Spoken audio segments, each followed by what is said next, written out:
इस कुंभ मेले में जल सुविधा के लिए 40 करोड़ रुपए खर्च किए गए हैं, जिसमें 1249 किलोमीटर लंबी पाइपलाइन शामिल है।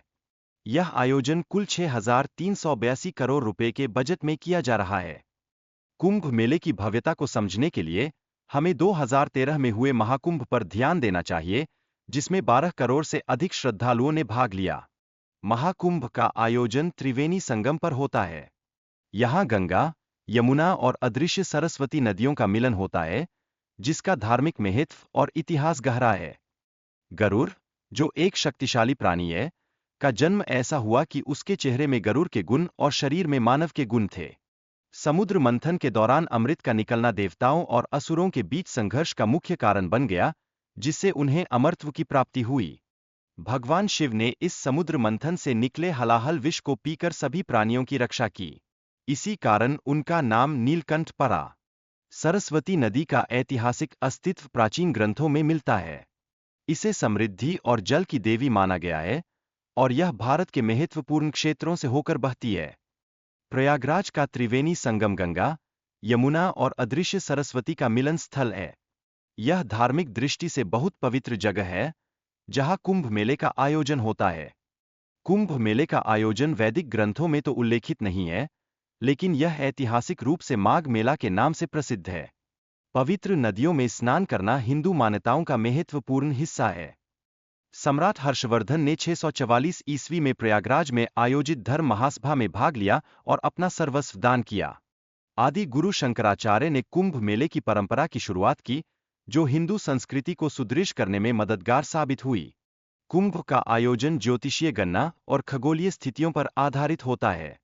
इसलिए यह आयोजन धार्मिक दृष्टि से अत्यधिक महत्वपूर्ण है। महाकुंभ में स्नान का क्रम अनुशासित होता है। पहले नागा साधु स्नान करते हैं, फिर संत समाज और अंत में गृहस्थ लोग आते हैं। नागा साधु भारतीय संस्कृति का एक रहस्यमय पहलू है। वे मोक्ष प्राप्ति के लिए कुंभ में स्नान करते हैं और इसे जीवन का एकमात्र लक्ष्य मानते हैं। नागा साधुओं ने भारतीय संस्कृति की रक्षा में महत्वपूर्ण भूमिका निभाई है, विशेषकर मुगलों के आक्रमण के दौरान, जब उन्होंने धर्म की रक्षा के लिए लड़ाई लड़ी। आदि शंकराचार्य ने 4 दिशाओं में 4 पीठों की स्थापना की। इन पीठों ने भारत की आध्यात्मिक और सांस्कृतिक धारा को जीवित रखा। महाकुंभ मेला में 13 प्रमुख अखाड़े होते हैं। इन्हें मुख्यतः 3 श्रेणियों में बांटा गया है: शैव, वैष्णव और उदासीन अखाड़े। जूना अखाड़ा वर्तमान में भारत का सबसे बड़ा अखाड़ा है। इसके बाद निरंजनी और महानिर्वाणी अखाड़ा भी प्रमुखता रखते हैं और मेले में आकर्षण का केंद्र होते हैं। महाकुंभ 2025 में अर्धनारीश्वर धाम का शिविर किन्नर समुदाय के लिए धार्मिक आस्था का केंद्र बनेगा। यह धार्मिक गरिमा और समानता का संदेश फैलाने का माध्यम होगा। महाकुंभ के शाही स्नान का विशेष महत्व है। इसे पवित्र माना जाता है और ऐसा मानते हैं कि इस स्नान से सभी पाप धुल जाते हैं और मोक्ष की प्राप्ति होती है। अक्षय वट का विशेष महत्व है, जिसे अमर वृक्ष कहा जाता है। श्रद्धालु इस वृक्ष के दर्शन से धन धान्य की संपूर्णता और वंश वृद्धि की मनोकामनाएं पूरी करते हैं। कल्पवास करने वाले व्यक्ति को अगले जन्म में राजा के रूप में जन्म लेने का विश्वास होता है। यह अनुष्ठान मोक्ष की प्राप्ति का भी एक साधन माना जाता है।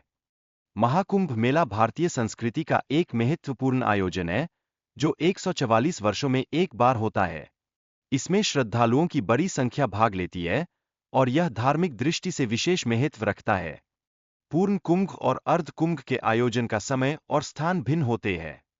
हर 12 साल में पूर्ण कुंभ और हर 6 साल में अर्ध कुंभ का आयोजन किया जाता है।